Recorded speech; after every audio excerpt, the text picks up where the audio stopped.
नमस्ते दोस्तों, स्वागत है आपके अपने चैनल शर्मा मॉरल टीवी में, जहां मिलेंगी मजेदार और सीख देने वाली कहानियाँ। बाबा, अगर आज भी हमको खाना नहीं मिला ना तो शायद मैं कल स्कूल नहीं जा पाऊंगी, क्योंकि भूख लगने पर ना मेरा सिर बहुत चकराता है। और बाबा, आज टीचर ने कहा है कि अगर मैं कल भी बिना जूते के स्कूल आई तो मुझे क्लास के बाहर खड़ा कर देंगे। बाबा, आप क्यों रो रहे हो? आप तो कहते थे ना कि मेहनत करने वालों को भगवान कभी भूखा नहीं सुलाता, तो फिर भगवान हमें ही क्यों सुला रहा है? मेरे बच्चों, आज पहली बार मुझे लग रहा है कि मैं एक अच्छा पिता नहीं बन पाया। मैं तुम दोनों के लिए 2 वक्त की रोटी भी नहीं जुटा पा रहा। ऐसा मत कहिए जी, गरीब होना पाप नहीं होता, लेकिन आज जो हालात हमारे सामने खड़े हैं ना, इनसे लड़ने के लिए हमें हिम्मत जुटानी पड़ेगी। लेकिन काव्या को भी नहीं पता था कि कुछ ही घंटों बाद उनकी जिंदगी में ऐसा तूफान आने वाला था जो उनका घर, उनकी उम्मीद और उनका सहारा सब कुछ छीन लेगा। और फिर उसी टूटे हुए परिवार से एक ऐसी कहानी शुरू होगी जिसे सुनकर पूरा शहर हैरान रह जाएगा।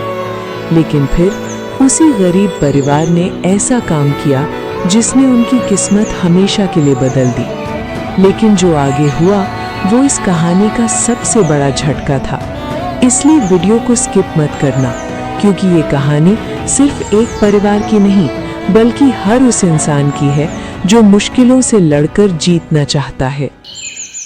हिमालय के पहाड़ियों के पास बसे छोटे से गांव देवगढ़ में एक गरीब किसान रहता था। उसका नाम था राघव। उसके पास ना बड़ा घर था ना ज्यादा पैसा, लेकिन उसके पास एक चीज थी जिसे दुनिया की सबसे बड़ी दौलत कहा जाता है, एक प्यार करने वाला परिवार। राघव के परिवार में उसकी पत्नी काव्या, 10 साल का बेटा अंश और 7 साल की प्यारी बेटी नैना रहती थी। उनका घर मिट्टी का था और वो भी किराए का। राघव रोज सुबह खेतों में जाता और गोभी की खेती करता। राघव अपने छोटे से खेत में गोभी की खेती करके किसी तरह परिवार का गुजारा करता था। उसी से उनके घर का खर्च चलता था।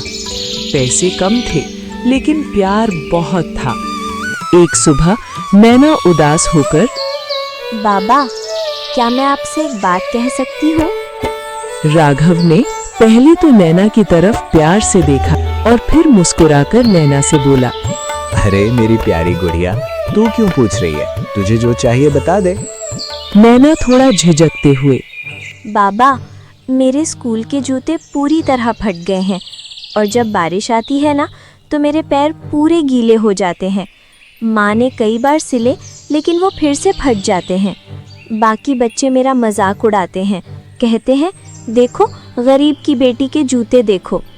अगर इस बार आप मुझे नए जूते और रंगों का डिब्बा दिला दें तो मैं स्कूल में सबसे अच्छी ड्राइंग बनाऊंगी और इनाम भी जीतूंगी और आपका नाम रोशन करूंगी बाबा। नैना की मासूम बात सुनकर राघव का दिल पिघल गया और उसकी आंखों में आंसू आ गए। मेरी बेटी, इस बार सरसों की फसल बिकते ही सबसे पहले मैं तेरे लिए नए जूते और रंग खरीदूंगा। बस तू अच्छे से पढ़ाई कर और एक दिन अपने बाबा का नाम रोशन करना। अंश थोड़ा अपने बाबा से शरारती अंदाज में बोला, अच्छा बाबा, अगर नैना को नए जूते मिले तो मुझे भी नया क्रिकेट बैट चाहिए। मैं कब से मांग रहा हूँ।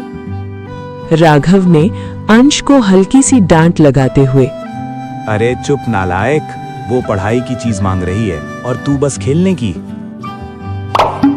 कई महीनों की मेहनत के बाद खेत में गोभी की फसल लहलहाने लगी।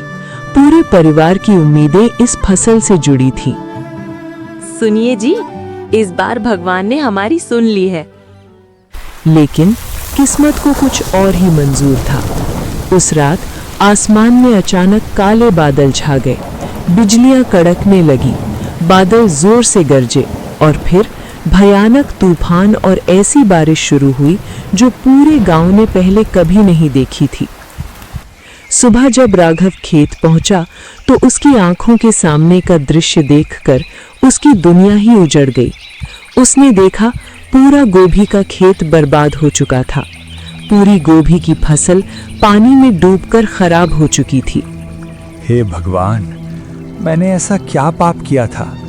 मैं तो बस अपने बच्चों के लिए 2 वक्त की रोटी कमाने की कोशिश कर रहा था, लेकिन तूने तो मेरी सारी मेहनत एक ही रात में ख़त्म कर दी। मेरे बच्चों के सपने क्यों तोड़ दिए? हम गरीबों की किस्मत इतनी खराब क्यों होती है? सीमा राघव को हिम्मत देते हुए, हिम्मत रखिए जी, शायद भगवान ने हमारे लिए कुछ बेहतर सोचा हो।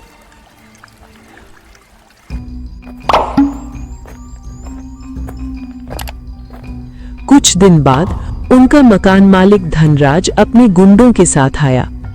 क्यों रे राघव, किराया देने का इरादा है या नहीं? 3 महीने से किराया नहीं दिया। अब या तो पैसे दे या फिर मैं अभी के अभी तुझे तेरे परिवार के साथ घर से बाहर फेंक दूं। मालिक, बस कुछ दिन की मोहलत दे दीजिए। मैं वादा करता हूँ आपका 1-1 रुपया चुका दूंगा। राघव हाथ जोड़कर विनती करता है, पर धनराज नहीं मानता।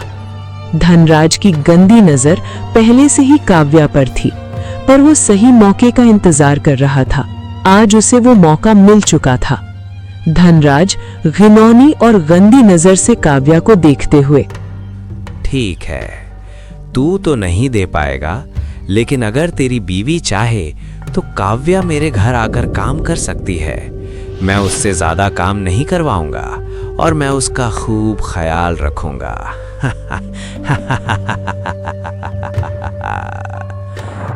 ये सुनते ही काव्या और राघव की आंखों में आग जल उठी। खबरदार, अपनी जुबान संभालो। ध्यान से सुन ले धनराज, अगर दोबारा ऐसी गंदी बात की ना तो तेरी ये जुबान वे खुद खींच लूंगी। तुझे ऐसी चप्पल मारूंगी कि याद रखेगा।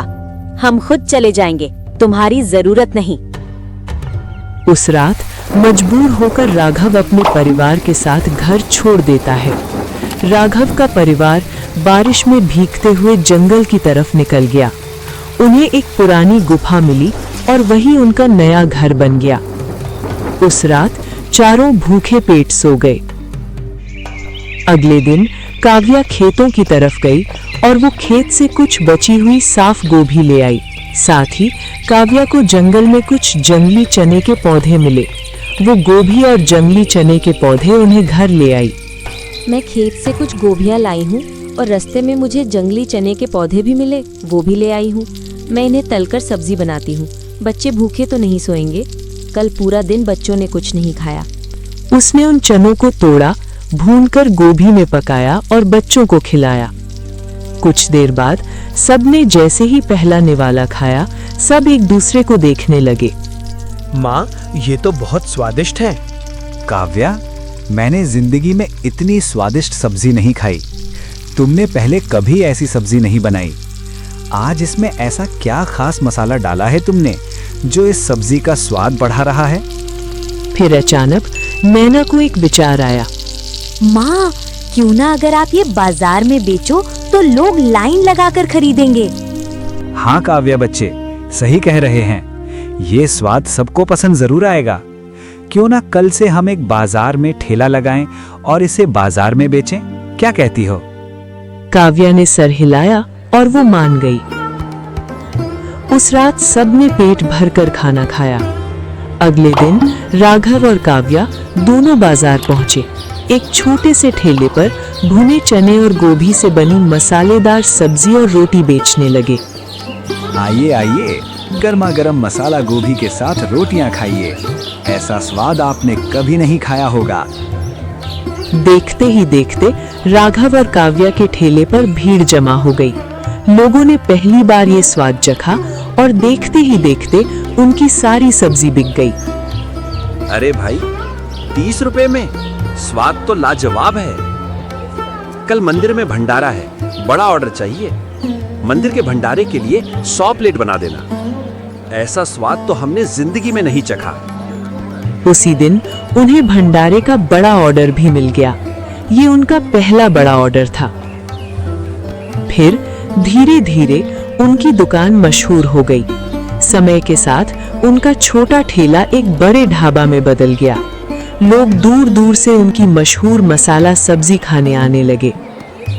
काव्या, तुम्हारी सोच ने हमारी किस्मत बदल दी। आज देखो बच्चे कितने खुश हैं। ये सब तुम्हारी वजह से है। नहीं जी, ये हमारी मेहनत का फल है। अगर आप नहीं होते तो ये मुमकिन नहीं होता। इसमें आपका भी पूरा योगदान है। सब आपके कारण ही संभव हो पाया।